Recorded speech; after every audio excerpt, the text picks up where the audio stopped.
Nagbabalik na naman ang inyong tagapaglingkod ng mga balita at pawang katotohanan lamang. Naging mainit nga na usapin sa mundo ng social media. Talaga naman na hindi nga nagkawala itong sikuting ng norte na ito dahil talagang patuloy ang investigasyon at mga patuloy na pagungalakta ng mga ebidensya, lalo na ang mga general at men in uniform na ang nagkukusa nang sa ganun ay masukpo ang mga katiwaliang ginagawa sa loob mismo ng pamahalaan.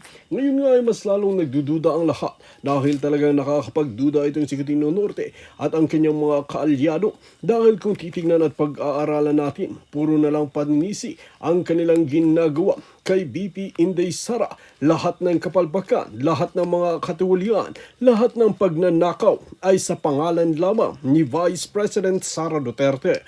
Dito nga natin mapapansin na pati nga ang bias mainstream media ay talagang ibinabalita na si BP Inday Sara ang walang kwenta sa bansang Pilipinas na ito at hindi si Kuting ng Norte. Kaya naman maraming netizen, mga general at men in uniform na handa na talagang nakipagdigmaan at makipagbakbaka nang sa ganoon ay ilabas ang totoong mga katiwaling mga opisyalas kahit pa itsikuting ng Norte. Well mga kaibigan, para nga sa karagdagang impormasyon, panoorin natin ang buong video.